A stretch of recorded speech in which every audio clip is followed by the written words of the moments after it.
Hey everybody, welcome back to I Don't Work Nights. This is my second episode. I appreciate everyone's patience. I'm a little behind. This week has been kind of crazy. I overestimated the amount of time, like in a row sitting, I would need to record an episode of this, especially when I have to sit and watch all the movies, because I want to give you guys as real and as close of a review as possible. In this episode, we're going to be talking about some movies I was weirdly obsessed with as a kid.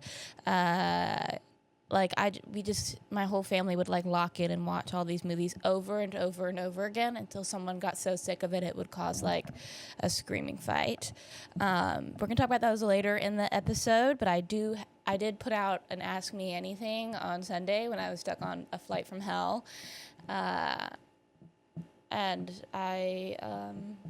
I'm going to answer some of those first. So the layout for today is going to be I'm going to answer some of those Ask Me Anything questions, and then I'm going to get into the movies. The movies we're going to be talking about today are National Treasure 2, Real Steel, Holes, We Bought a Zoo, and Pixels. All cinematic masterpieces. I think the point of this was that I didn't want to pick movies that everyone was going to be like, yeah, that's a stellar film. All of these are movies. I don't think I would consider any of these films, like I said, on Sunday, I was on a flight from hell from Oklahoma. I was there for my boyfriend's birthday, which was spectacular. And, but Delta sent me a text at 11 p.m. on Saturday. The flight it was supposed to be out of Dallas. And, it was a direct flight. It was going to take 3 hours. I was like, this is perfect, But then on Saturday at 11, they text and say, hey, there's going to be bad weather in New York. Do you want to move your flight for a travel credit? And I was like, hell yeah. I only have one thing to do on Monday, and it's at 11 a.m. I was going to take a Broadway-themed hot yoga because this is what being unemployed is. Anyways, I, of course, moved my flight to a 6 p.m. out of Dallas. I get to spend a couple more hours with my boyfriend. My original flight was supposed to get into LaGuardia at 1 p.m. My new flight gets into... I get a 6 p.m. flight out of Dallas, gets in at 10 p.m. I'm like, all right, great. I can get home by 10:30, 10:45. I'll still have time to do laundry, pick up. I really haven't been home that much these past 2 weeks. And they postponed the flight again. So the 6 p.m. takeoff has turned to an 8:45 takeoff, which is a big jump. And my best friend, who's a flight attendant, and she was like, oh, my God, when they do a big jump like that, that means they're going to cancel. I'm stuck in Charlotte right now, which is pretty close to you in Dallas. They have grounded all airlines. And I was like, you've got to be kidding me. They let planes fly out of everywhere else into LaGuardia for 4 hours after 9/11 happened, and I'm stuck in Dallas because of rain. Be so fucking for real right now. And it just made me so mad, and I was stressing the fuck out because if I was in Dallas is 3 hours from where my boyfriend lives, and if I was in Oklahoma, whatever, I'll just take the morning flight and sleep with him stay in his house one more night. And they keep pushing it, so it's if they canceled it, I would have been able to call him, and we still would have gotten home at 10, and he would have still been able to get home at a reasonable hour in order to get up and get to work on time. And I would have just called an Uber to the airport. But alas, they just keep pushing it back in 5-minute increments. And so every 5 minutes, the poor gate agent has to come on the radio and be like, sorry if we're delaying 5 more minutes. Just delay it another hour. You knew the plane wasn't here. Did you think the plane was going to land deboard and we were all going to get on in 5 minutes? Be so fucking for real right now. I keep pushing it back 5 minutes. My original 6 p.m. takeoff time turns to 10 p.m. I don't get into LaGuardia until 2:30 in the morning. Huh? Exactly. And then the guy comes over the loudspeaker and is like, oh, this is a Boeing whatever plane. The one thing about this plane, though, that affects everybody is all of you have to open up your air conditioning because this plane gets really hot really quick, and I don't want you guys to be sweaty. And I'm wearing, plain clothes. I'm wearing a sweatshirt and sweatpants. And so I immediately start to sweat, even though there's a ton is a stretch, like the wimpy ass plane AC. And so then the guy next to me refuses to turn on his air conditioning.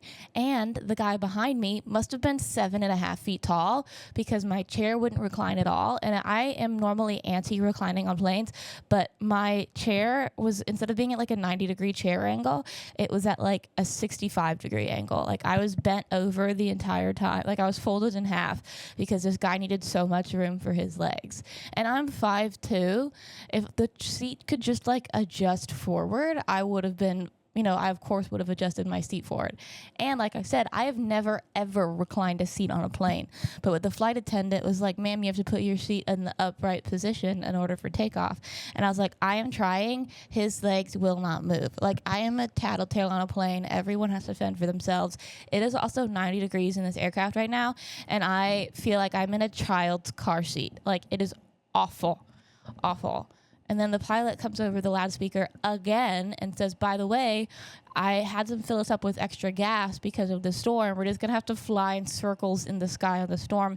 It's going to be pretty turbulent. This was the most turbulent flight I've ever been on. I was fully expecting the oxygen masks to fall from the sky. I thought I was going to be in like a action movie about like a plane hijacking. And I personally would never hijack a plane. I have never heard of anyone being pushed to hijack a plane other than the big one, But if there was a circumstance that would make me crash out on a plane like that, I was given the perfect circumstance to crash out on an aircraft. But thank you, Delta Airlines, for the $500 travel credit after I complained online. That was gorgeous. Let's get into some questions. All of you lovely people kept me. I had a panic attack. I thought I was on a show tonight. I got mentioned in a story, but I am on a show tomorrow, not tonight. Thank you for bearing with me.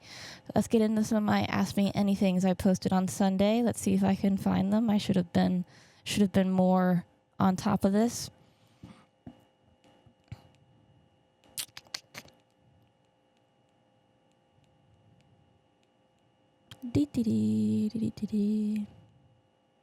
Coming up on them. Okay. I got a bunch of them. Starting from the top. Your posts always have dope music. So this is from Reed_Falcon. Your posts always have dope music. Did your dad get you into that stuff? Not really. Hey, geez, girl. I normally just pick whatever Instagram recommends for the song, and then people are like, oh, she knows music ball. I know, like, I don't know. My dad didn't really show me music like that. My mom is a musician. I come from like a big long line of musicians, so I do really enjoy music and just like a good powerhouse singer. I was having this conversation with my mom that, I don't know, we haven't gotten like a powerhouse singer in a long time.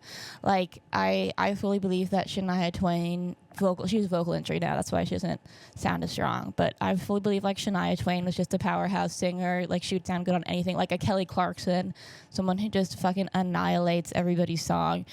I do like really appreciate musicality, and I haven't posted any of my show tunes, so I don't think that you will enjoy my music taste as much, Reed_Falcon, when I post, when I start posting gym pictures to the Tony Award-winning soundtrack of Ragtime. But, Who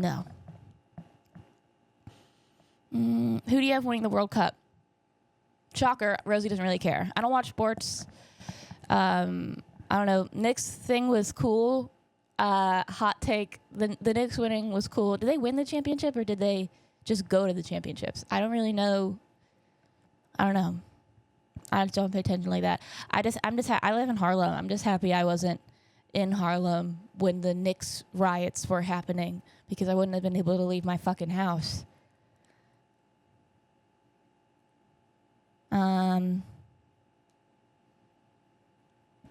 What do you believe? This is all for the same dude. God damn. What do you believe your role will be when the revolution comes? Hopefully I'll be dead. Dead in the ground. me and my boyfriend keep making a joke. He really wants to survive the apocalypse, and I got like really into like homesteading when I was like 11. This is gonna sound so weird. I had like a vintage cookbook from my grandma that like showed you how to can and garden and like live on the land, but in like a weird 1950s way. So like half of the stuff they showed you how to garden are like technically extinct species. Like I remember they were showing you how to garden like lettuce, and then the book would start with gardening. Like there's a whole gardening section in the front, and then it showed you how to make like literally everything in the whole wide world from like all the food they taught you how to garden. So it was literally like a homesteading book. It was awesome. They taught you how to build cabins in that book. Like it was the coolest fucking thing. And I would literally bring it to middle school for my like enriched reading time, and I would just lock the fuck in and take notes like in case I needed it. But I don't know. I got really into homesteading. So if I did not mercy suicide myself, if I didn't samurai honor kill myself, then I do think I'd want a little house on the prairie. Speaking of Little House on the Prairie, my next episode of I Don't Work Nights will be about the top 10 weirdest episodes of Little House on the Prairie. I read all of those books with my mom and got super obsessed with it, and I even bought a costume to shoot Little House on the Prairie sketches while I'm recording these, and to I thought it'd be funny to wear the costume for the episode. So for those of you who listen just on Spotify or listen to the audio only on Spotify or YouTube, thank you so much. Means a lot. But I think you should lock in for the video version, because I will be wearing a Little House on the Prairie costume I got from Amazon. My role for the revolution, most likely I will samurai honor kill myself.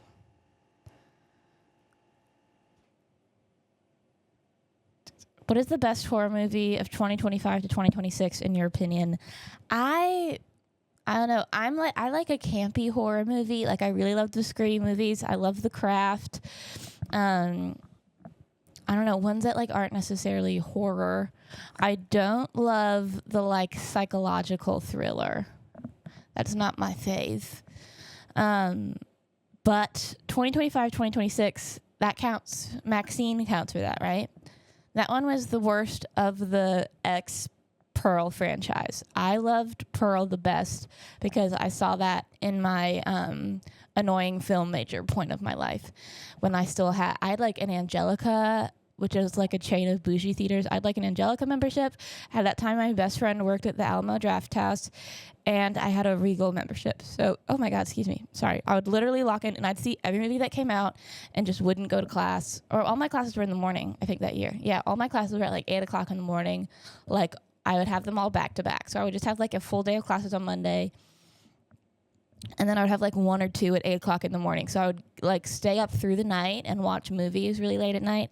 And then I would, because it was free. Like when I was capital B broke, it cost $20, and I would just go sit instead of paying like subscriptions for things like Netflix and stuff like that.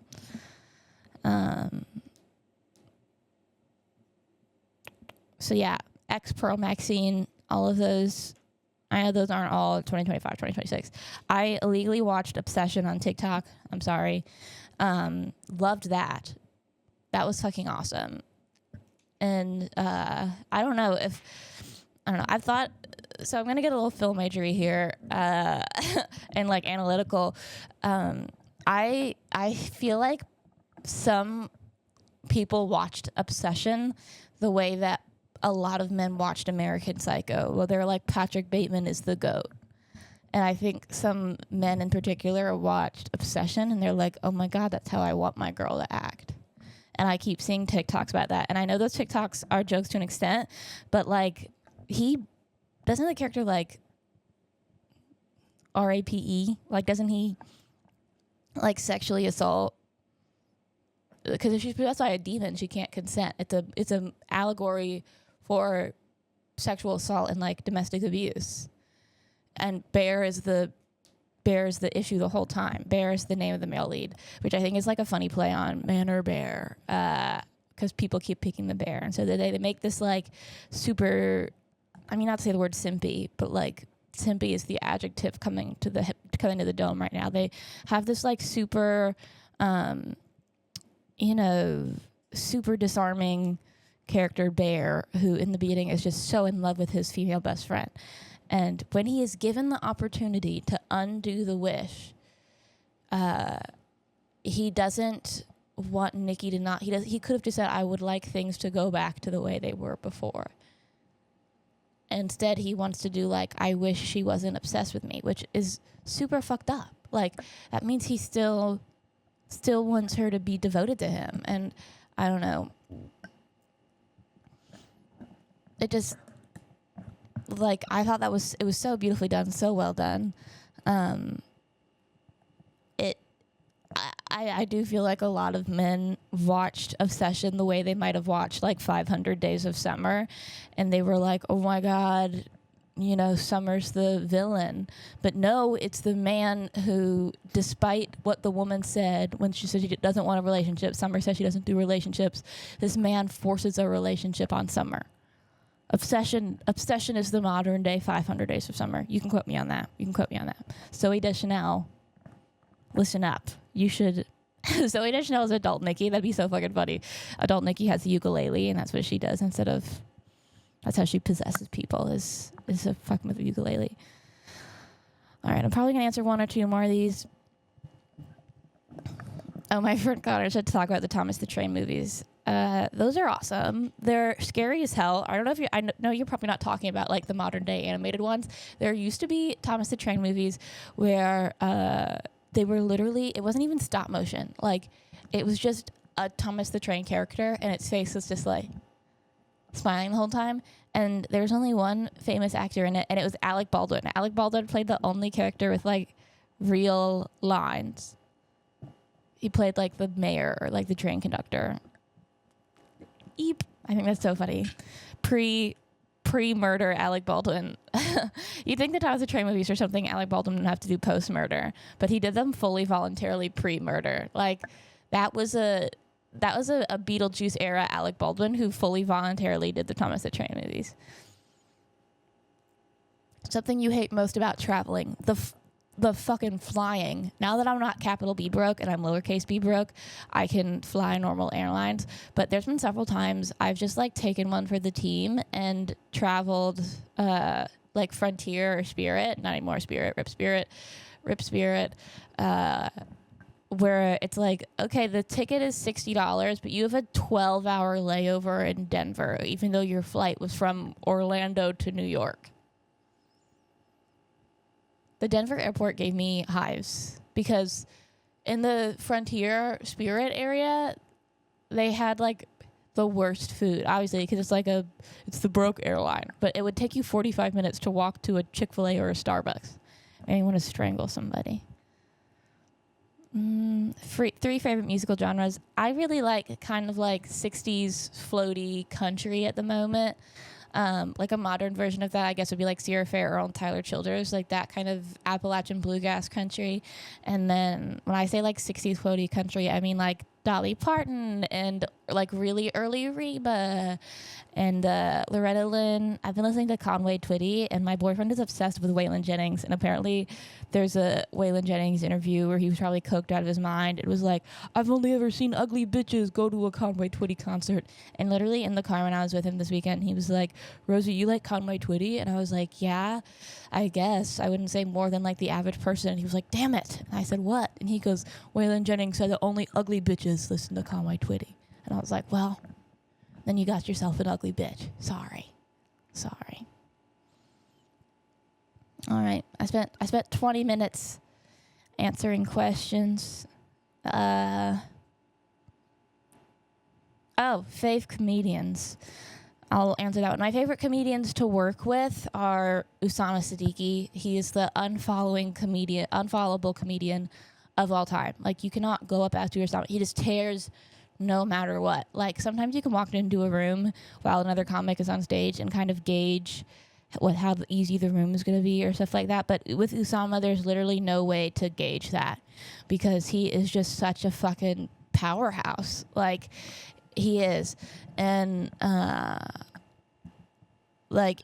he's not even cocky about it. Like, I wish I could be like, oh, he's such a powerhouse and everyone fucking hates him, but everybody loves him. When Funny AF, the Netflix Kevin Hart show, came on, and he got in the final two, I think I watched that closer. Like, a lot of comics in the city watched that show closer than they watched, like, the Knicks game. Like, it was our Super Bowl, and I flipped tables, punched walls, went full American Psycho man when Usama got second.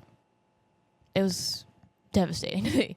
devastating to the working class New York comic. But Usama Siddiqui is my favorite comic to work with. Now that he's kind of popped off after Funny AF, I'm not sure how often I'll work with him, but if you follow me and don't follow him, go do that. Go follow him right away. Favorite comedians of all time, I mean, John Mulaney. John Mulaney is kind of the beginner comics comic. I was a huge theater kid. The writing, the performance, it is just a masterclass of comedy, especially for someone who's just always been a performer and not a comic. Like, John Mulaney is just, if you're thinking of starting comedy, I would recommend sitting and just watching all of his specials back to back and listening to the top part. I think the top part is probably his best special. And there's not even like video for it. It's because it was that old. Do you smoke or vape? No. I don't know. I just didn't really have access to it where I grew up. Like, of course, everyone had cigarettes, but I was a group of super religious. I was just kind of a goody two shoes. I will occasionally smoke a cigarette when I'm drunk, but I have to like really be fucked up because I don't like it. I don't like it.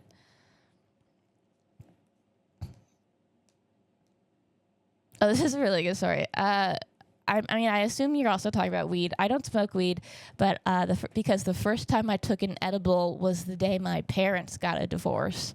I took an edible with some roommates of mine from college. Weed was illegal in Virginia, which is where I'm from, before I moved to New York. And right as I moved to New York, weed was becoming legal in Virginia. Sorry, one second.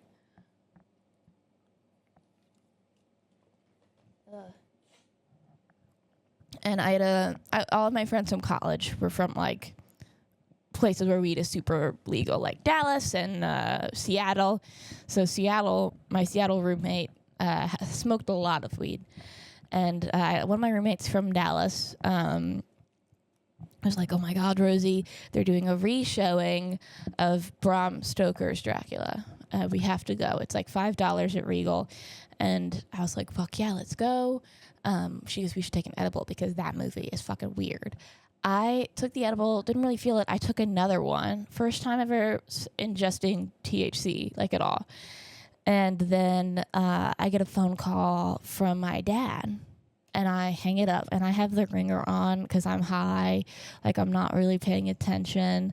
And I was like, oh, is this really important? Like, I'm at a movie. And he goes, yes, it's really important. But it's just my dad. Like, my dad's calling me. He never calls me. I'm like, Mom must be dead. Like, something must be going on.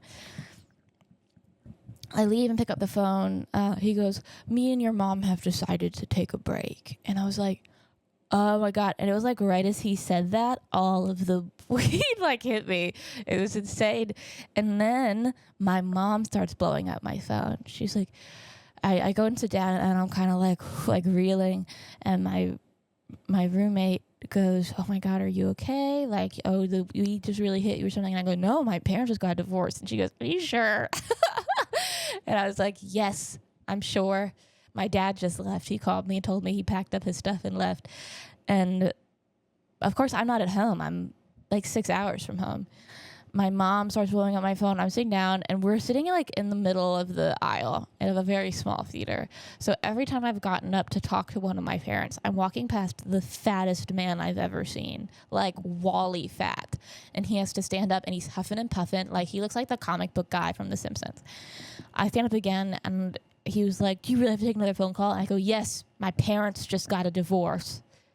And he goes, oh, and he sits back down. But of course, my mom is like screaming, like sobbing. She goes, did you know? Did he tell you? And I was like, I don't know. Like, I'm really high at this point. I was like, I'm sorry, I don't know. Like, he just called me.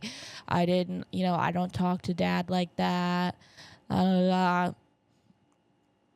So I really don't smoke weed. I feel like there might even be like a little bit of edibles still like lodge in my spine or something, because like every time I've tried to like, surely Rosie, you're over it. Like it was just one time I've tried taking edible to go to sleep, and I have like it like replays in my head.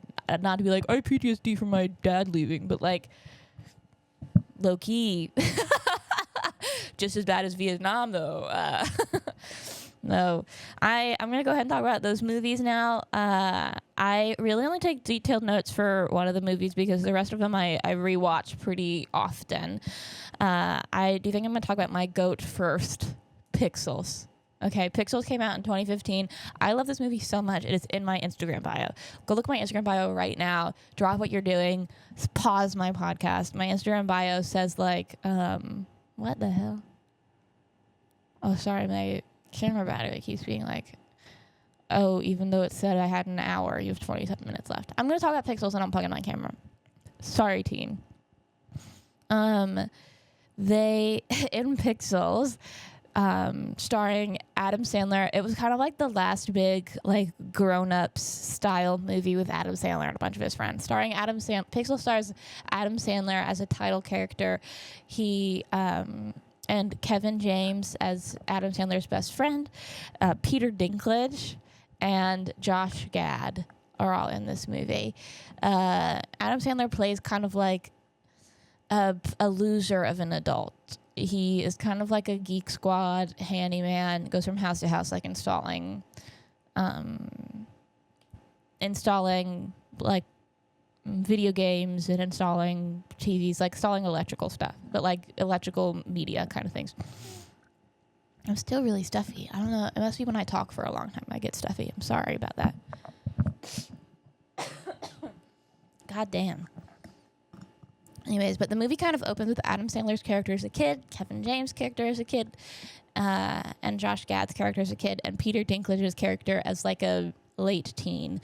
And it takes place in this first part takes place in the 80s. They are all at like a national video games competition. Kevin James is like a weird chubby kid who is obsessed with Chewbacca. And Josh Gad's character ends up getting third place at this video game competition in the 80s. Adam Sandler's character and Peter Dinklage's character have to battle it out. Adam Sandler's character ends up losing. Peter Dinklage ends up winning. Peter Dinklage's character is called the Fire Blaster. Hell yeah, it is. And he talks like that the entire time. I wonder sometimes if he came up with the accent on his own, or if it was like just like an acting discretion. He took it upon himself. Be like, I think this guy would talk like this. Anyways, flash forward to present day. Adam Sandler is a loser. Kevin James' character is the president of the United States. Peter Dinklage's character is in jail, and Josh Gad's character is like a raging conspiracy theorist. Adam Sandler's character goes to install the TV of like a really high power general in Washington, D.C. It's a woman, and she's a newly divorced. She is like a teenage son, and in the divorce, she gets the son, and so she gives the son like all these like PlayStation, TV, computer, like gaming setup, blah blah blah, and they as like a look, mom's cool kind of gift, you know. Adam Sandler comes to install the thing, and he sees the newly divorced military general, and is like, damn, lady, you're hot, because she was bad at the time. Very 2012 bad. And they end up like flirting a little bit, but she's drinking wine in her closet, and he's like, not my circus, not my monkey. So they have a little tiff. They have a tiff, Sorry, my light is flickering a lot. If you're listening to this just on Spotify or audio only on YouTube, this does not pertain to you. But if you're watching me talk, I'm really sorry. I'm going to not do anything about it, though. Pixels. Back to Pixels. There is like a military strike of literally pixelated like chunks of a video game. And I think it was Space Invaders. The first one was Space Invaders on like a military branch, on like a military base. And obviously it's aliens from out of this world, Kevin James' character calls a meeting at the White House and is like, who do I know who's the best at video games? My loser best friend, Adam Sandler. He calls the meeting, the mean general's in there, and Adam Sandler's like making fun of her the whole time. And he's kind of trying to tell everybody that Space Invaders is patterns. Space Invaders is patterns. They go to do the Space Invaders fight, like ignoring Adam Sandler's knowledge, and they lose.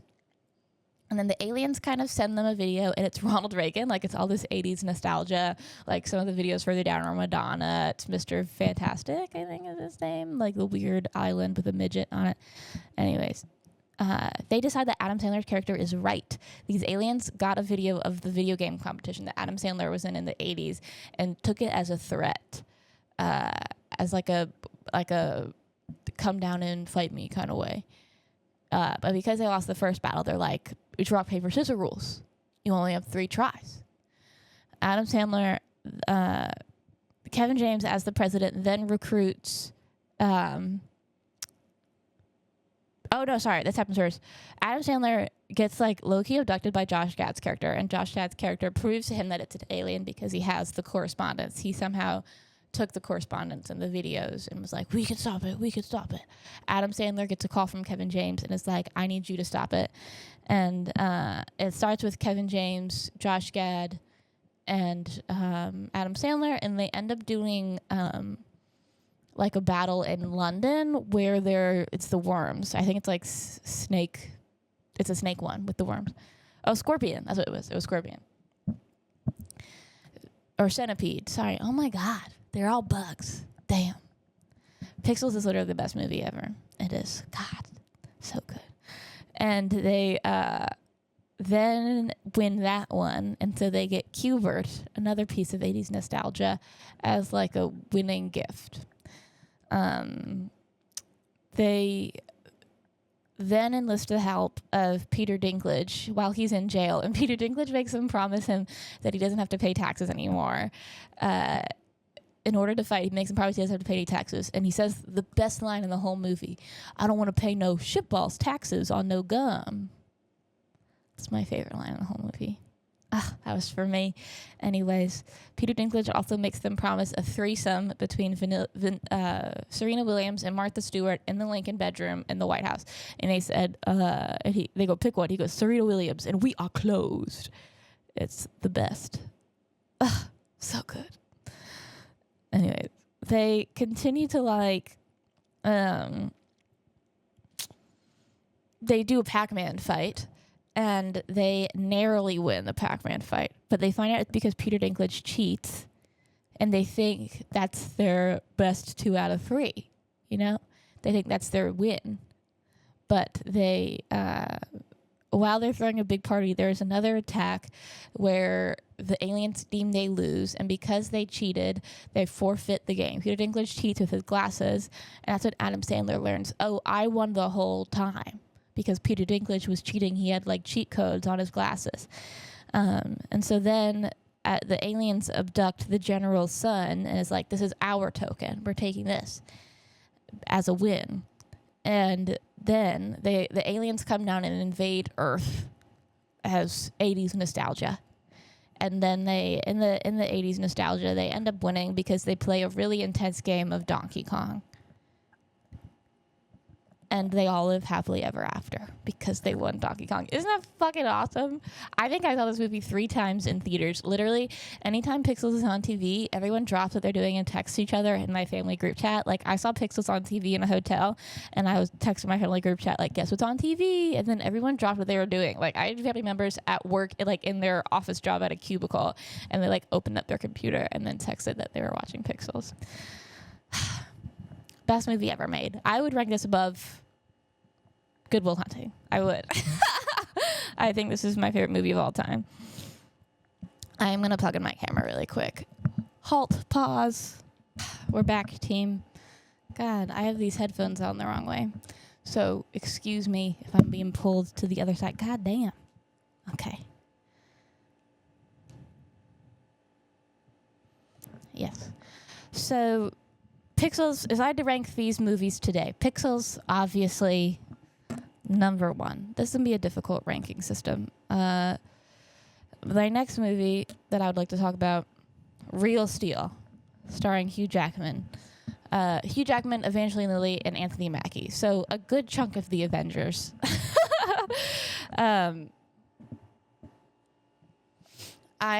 This is another movie I watched the shit out of, especially with my family growing up. Me and my cousins also used to, like, quote unquote, play Real Steel. Real Steel is a movie about robot boxers. It takes place in 2020.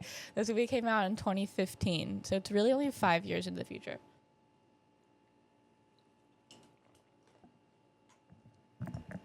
Which I think is absolutely hilarious.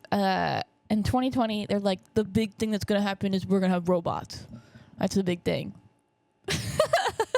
Little did they know, 2020. It will not be robots. It will be COVID. And then robots will happen after, and everyone loses their shit. But maybe about robot boxing, Hugh Jackman plays like a boxer, like a real boxer who loses like a really big fight and then he turns to robot boxing. And so he trains robots to beat each other up, which sounds fucking awesome. I'm honestly really upset that we don't have robot boxing in 2026. But, you know, everybody, I don't know why that just popped in my head. That Twitter account that's like Liza Minnelli outlives. Liza Minnelli outlives Real Steel for sure. I think that's so funny. I outlive Real Steel. That's fucking crazy. Oh my God. But no, he trains robot boxers. Hugh Jackman has like an estranged ex-girlfriend that he had a kid with, and the kid is 11 now in the movie. And Hugh Jackman's the girlfriend's character passes away, and Hugh Jackman, for some reason, gets the son. Gets custody of the son, even though he's like has no money. He's a dirtbag. He owes a ton of people money. All of his robots are losing. They're pieces of shit.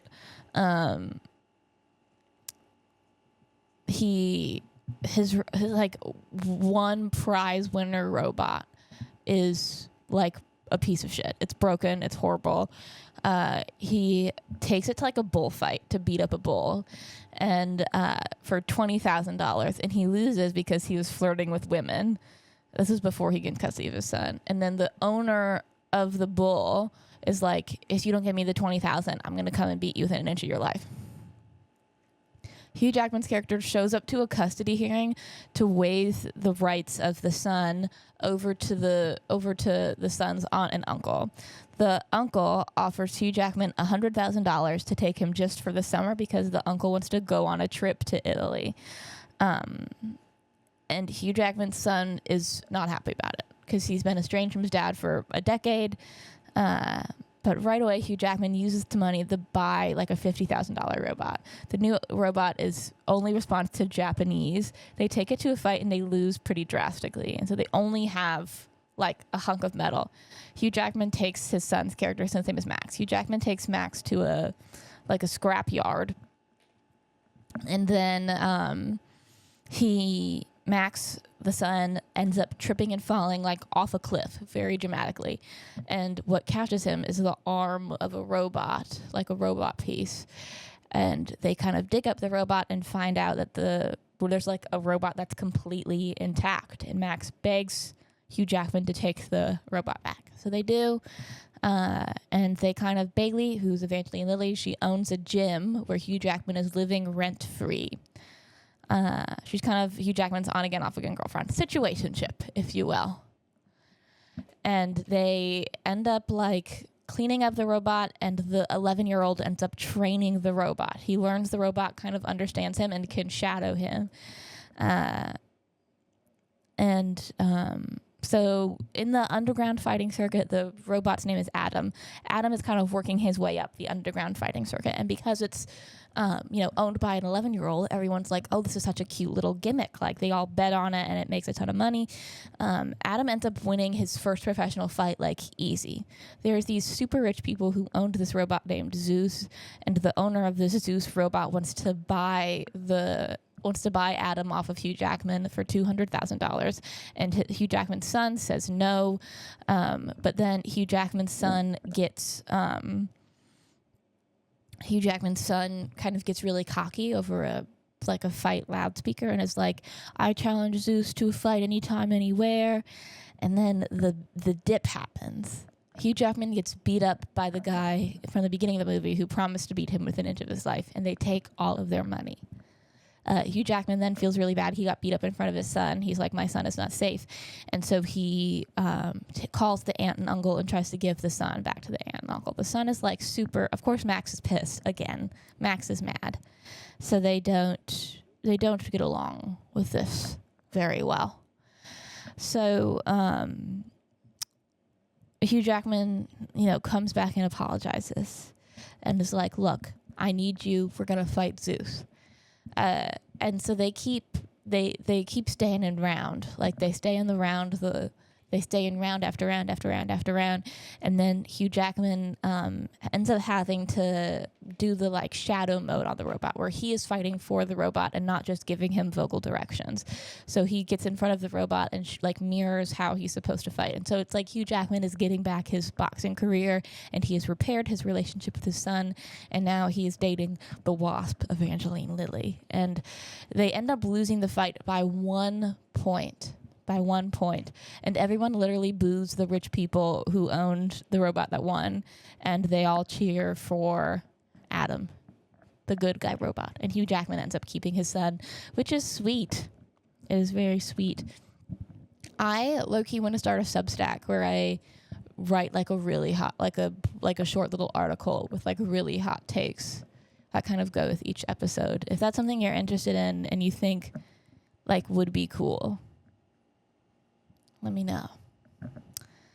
Anyways, next movie I'm going to talk about is, should I go? I think I'm going to go Holes.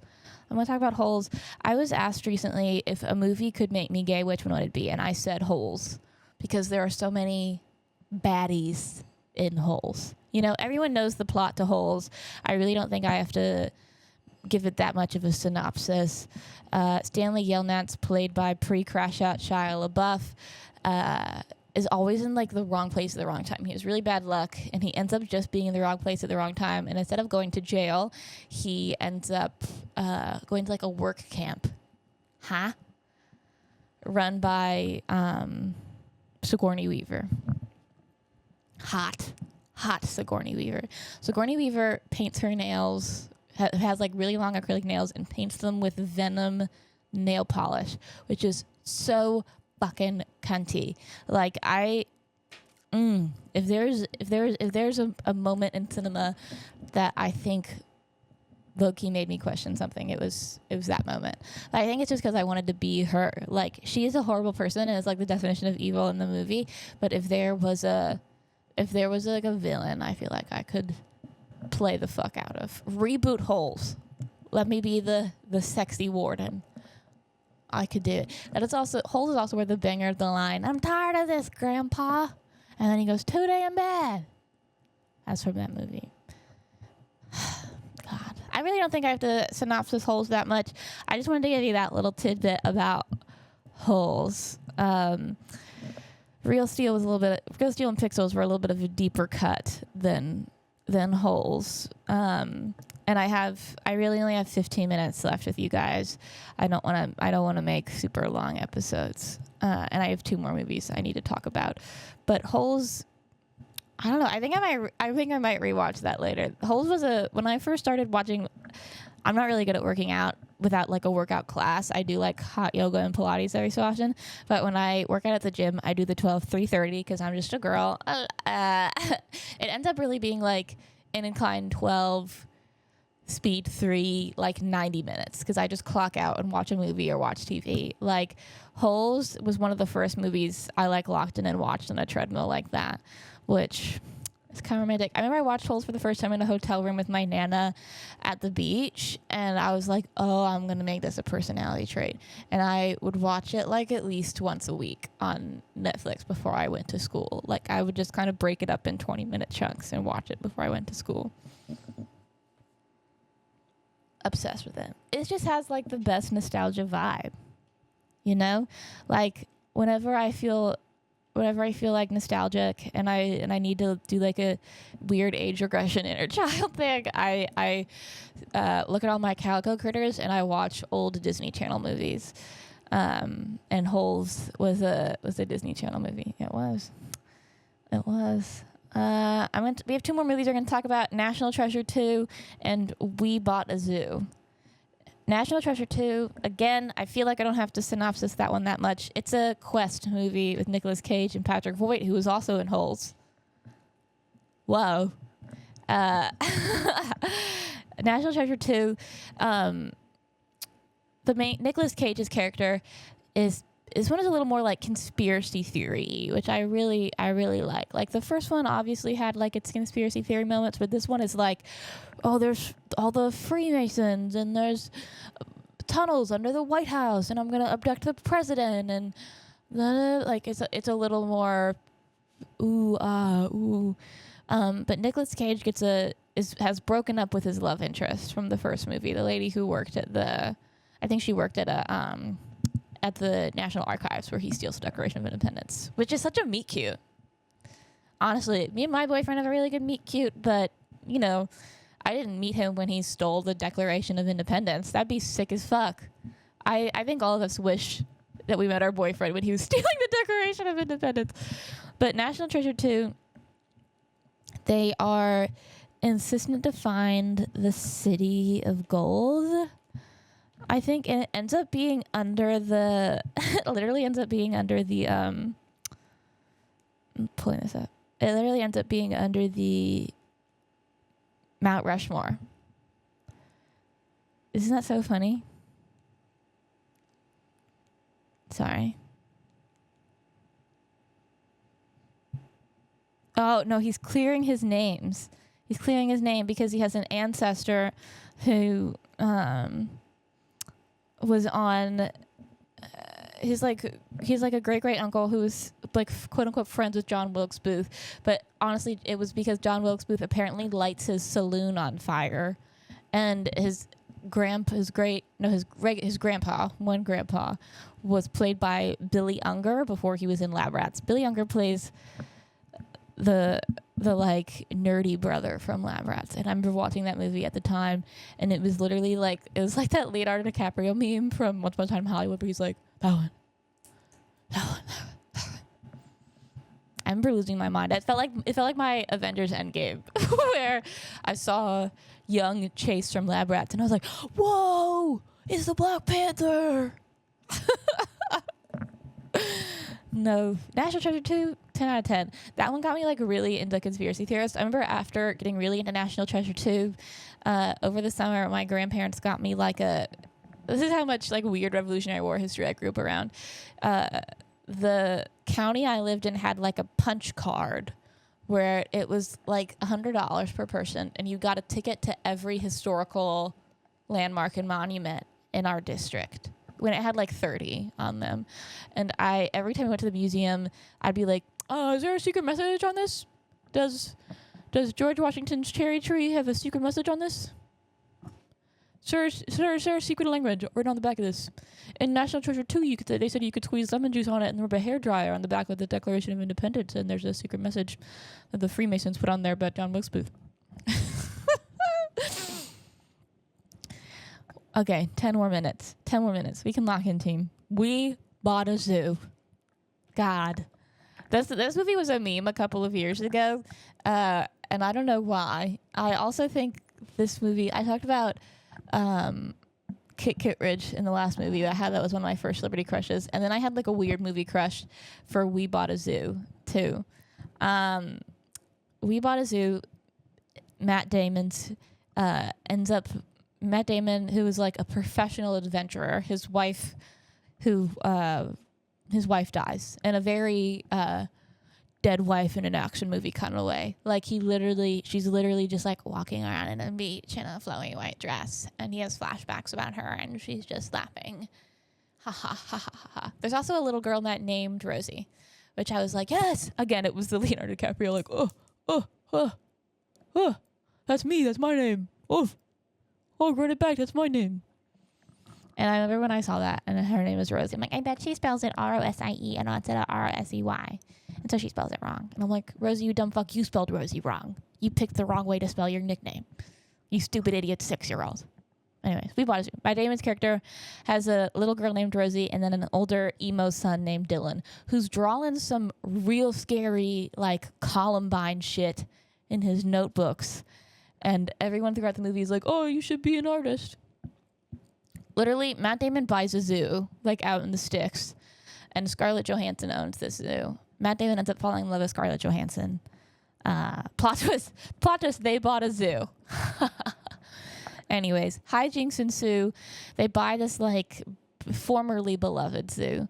And, you know, the city kind of rallies around them to help them keep the zoo open. Hijinks ensue with the animals. There's a little bit of a love connection between Elle Fanning, who works at the zoo, and Dylan, Matt Damon's emo son. I literally remember there's a scene in this that I used to quote all the time where it was like they didn't have butter for corn, and because they moved so far out in the sticks, it took them 45 minutes each way to go to the Target to get butter for their corn. And Matt Damon goes, "Do you really need butter for the corn?" And then everyone goes quiet, and that's him driving, and you're like, ha ha ha ha ha ha ha, you're getting butter for the corn. We Bought a Zoo is just like a really feel good movie. That just locked the family in, you know? The zoo succeeds. And big government doesn't try to steal the zoo out from under him. Matt Damon almost gives up and sells the zoo. But then he has like a come to God moment where he feels like his dead wife is talking to him, being like, "Your kids are happy. Keep the zoo. You dumb fuck. I'm a dead wife in an action movie, and I'm walking around the beach in my floaty dress." And she's like, "Keep the zoo, Matt Damon. I'm the ghost of Christmas past." Yeah. But those are the movies that really locked me in. Next week is going to be a bit of a longer episode. This one was kind of a shorty, where I'll be going over the really weird episodes of Little House on the Prairie in costume. The week after that, I am going to be talking about some of the American Girl doll books, because that was also really requested. That it's American Girl dolls that I didn't touch on in the previous one. I have a really long bus ride to the Outer Banks. It's like a 6-hour bus ride at 2:30 in the morning from New York Penn to Richmond, Virginia, and then I have a friend picking me up from Richmond to go to the Outer Banks, and that is a 3-hour ride in the car from Richmond to about 3.5-4 hours from Richmond to the Outer Banks, which I'm like, ugh, kill myself, you know? But I'm very excited. Upcoming shows that I would like to plug is that Outer Banks show on June 24th, I think. Yeah, June 24th. And then I am going to be in Orlando for 4 shows. I really would love to pack these out and sell these out at Alex's Underground Comedy Club. My feature is the lovely Caden James, who's my boyfriend. So I think he's the lovely, hot, and sexy Caden James. And he's also very funny. We've been working on his 20 minutes together, and I am very excited for you guys to see it just as much as I'm excited for you to see my hour. And then after that, I will be in Edmond, Oklahoma at Twister's Comedy Club on July 10th. I am very excited. Yes, that's kind of all I wanted to plug. I did want to give a heads up. I'm starting my cooking show. You will actually see this next week. I feel so bad. I've kind of had to restructure how I think I can do this cooking show. I don't think I can do it the way I wanted, where I was going to cook and then like talk to somebody else. The apartment that I was going to move into fell through, so I'm stuck in my hellhole of an apartment with 4 people right now. 1 fridge for 4 people is just not enough space. Like, I really didn't have that big of a family back home, and we had a garage fridge just for soda. Like, I can put 1 soda in the fridge at a time, 1 can. It literally, I'm like in my own home, really. But like, there's just so many people that live here. So I am going to lock in and teach myself how to needlepoint. I think that could also be part of the Little House on the Prairie episode. Maybe I'm needlepointing while I'm talking. We'll see. We'll see how the setup changes. We'll see how this goes. I really appreciate you guys for locking in with me. Yeah. Oh, the cooking show. Sorry. I think the cooking show is going to be a little bit more like just kind of like a cooking blog. Like, I'm going to cook recipes that are, near and dear to my family's heart. A lot of them are generational family recipes, like from out in the sticks, out in the South, and they're just that fucking good. They are just that good. So I'm really excited to share those recipes with you, and I would like to get to a point where I have a cookbook to take on the road with me to shows to sell along with my merch. I also do have a new merch announcement. I have bracelets coming in as well as new stickers. I have bigger versions of my tattoo stickers that I was already selling, as well as my big Ladybug posters. I have a new poster design dropping with my new tour dates, and I'm just so excited to share all this with you guys. And yes, thank you for watching. This has been episode 2 of I Don't Work Nights. See you guys next week. Bye.